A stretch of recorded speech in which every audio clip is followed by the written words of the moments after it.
Halo guys, kembali lagi bersama gue Fadil dari Suka IT. Berbicara soal cooling solution, selalu kita akan dihadapi nih oleh dua topik, yaitu antara air cooling dan juga liquid cooling. Tetapi di sini gue bukan pingin bahas mendang-mending mana, sebab udah pernah gue bahas tuh dalam sebuah video terpisah. Melainkan di sini gue ingin membahas sejarah di balik liquid cooling tersebut, yang bisa dikatakan sih salah satu penemuan yang cukup hebat ya. Karena sampai saat ini pengaplikasian liquid cooling sendiri aja kita tahu kan nggak cuma diterapkan pada PC rumahan aja, melainkan juga pada level industri dan bahkan pada segmen otomotif seperti motor dan mobil yang sampai saat ini juga masih menggunakan liquid cooling untuk mendinginkan mesinnya.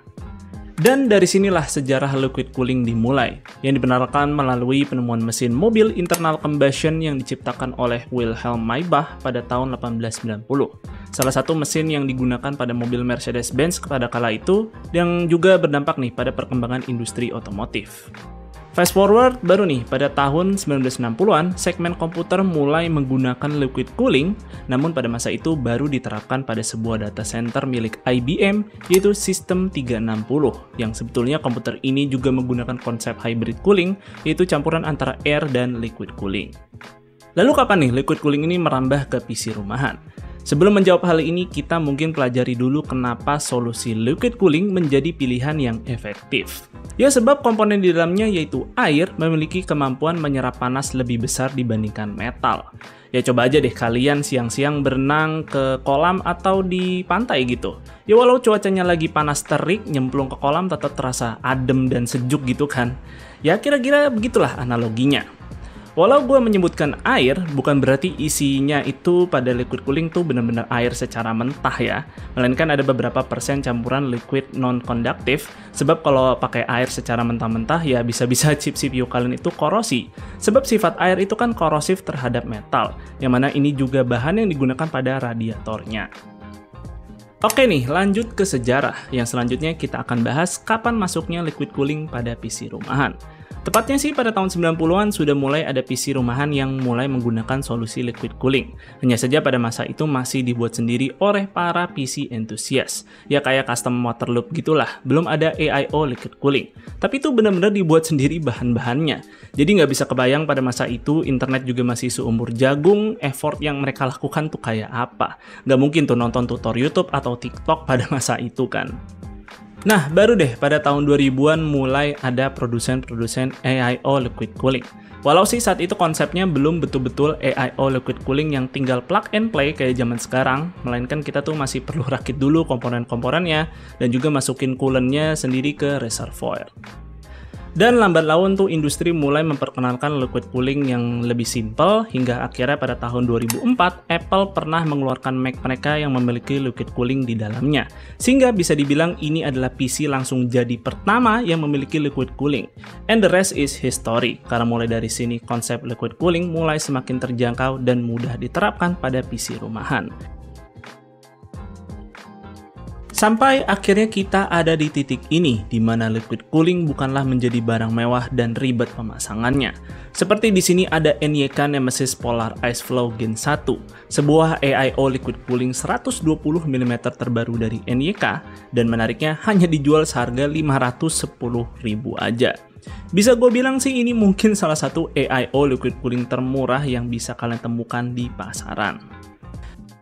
Di harga segini tentu kita hanya disuguhkan dengan radiator berukuran 120 mm dan satu buah fan berukuran 120 mm juga.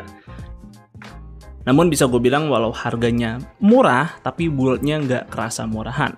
Sebab materialnya kerasa solid semua, bahkan selangnya sudah braided seperti ini. Untuk RPM sendiri pada bagian fan bisa mencapai 1700 RPM. Lalu untuk water blocknya bisa mencapai 2400 RPM. Kemudian untuk platingnya di sini sudah berbahan copper, namun sayangnya belum pre-apply thermal paste. Kemudian untuk pemasangan nih, tentunya ini cukup simpel sebab fan-nya sendiri juga udah pre-install ke radiator out of the box. Paling sih di sini baut-baut soketnya aja yang kadang suka lari-lari sedikit karena ada pernya gitulah. Oh ya, untuk dukungan soket di sini juga udah support soket RAM5 dan juga LGA 1700. Oke, setelah dipasang, liquid cooling ini punya LED RGB, tapi sayangnya nggak bisa RGB sync. Serta untuk water blocknya nih belum bisa diputer-puter, jadi pastikan aja orientasi pemasangannya udah benar. Ya cukup maklum sih hal-hal seperti ini mengingat harga yang ditawarkan. Oke, di sini gue akan tes pakai CPU Core i5 13600KF pada kondisi default dan lepas power limit. Ya, mungkin sih memang terlalu lebay gue pakai CPU seri K buat ngetes suhu, tapi hal ini gue lakukan supaya bisa kelihatan TDP maksimal yang bisa dihandle sama liquid cooling ini. Oke, pada kondisi default suhunya bisa dijaga sekitar 75 derajat dengan package power rata-rata di 95 watt.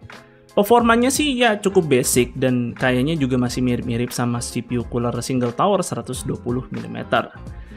Nah, ketika limitnya si 13600KF itu dilepas, baru nih suhunya mentok 100 derajat. Tapi suhu yang kayak gini ya juga masih sama-sama aja kalau pakai AIO 360 mm yang mahal sekalipun, dan gue udah pernah tes nih. Maka dari itu pada keadaan ini kita fokus pada seberapa banyak package power yang bisa dikeluarkan oleh 13600KF dengan liquid cooling ini. Dan ternyata di sini bisa menghasilkan rata-rata di 160-an watt. Yang mana ternyata ini juga sesuai dengan klaimnya NYK yang dikatakan sih TDP maksimum dari AIO ini adalah 165 watt. Jadi harusnya sih CPU seperti Core i5 13400KF, 13500, atau Ryzen 7 7700 juga masih dalam lingkup kemampuan AIO ini untuk mengeluarkan potensi maksimal CPU tersebut. Jadi, sekarang memang nih, liquid cooling itu sudah semakin terjangkau dibanding beberapa dekade-dekade lalu. Kalau dulunya ini produk yang sangat mahal dan penuh effort untuk menerapkannya, sekarang tuh sudah semakin terjangkau dan gampang pemasangannya. Tapi nggak usah jauh-jauh ke belakang, karena setahun ini aja gue udah merasakan kalau liquid cooling kelas 120 mm itu dulunya ada di harga 800 ribuan sampai 1 juta. Dan sekarang malah udah nyampe seharga 500 ribuan aja. Jadi sepertinya sih tren teknologi ini akan terus semakin terjangkau. Walau sih memang untuk kelas 120 mm ini selalu menjadi dilema, sebab terkadang performa coolingnya itu suka tidak lebih baik nih dari sebuah CPU cooler single tower 120 mm. Tapi ya mungkin kalian adalah orang yang suka PC-nya lebih estetik, lalu secara space juga lebih simple, misal kalian pakai RAM RGB dengan heatsink yang super gede. Yang tentu kalau pakai CPU cooler single tower 120 mm ya nggak bakal bisa muat, karena RAM-nya pasti mentok. Solusinya tentu adalah pakai liquid cooling seperti ini.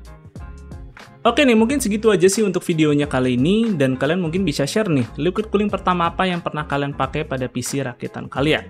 Dan mungkin untuk yang sepuh-sepuh bisa share juga pengalamannya kalau pada zaman-zaman tahun 2000 tuh liquid cooling kayak apa sih pengalamannya. Karena di sini gue cuma research by artikel, jadi gue nggak pernah tuh ngalamin sendiri bagaimana kesulitannya menggunakan liquid cooling pada masa-masa awal tersebut.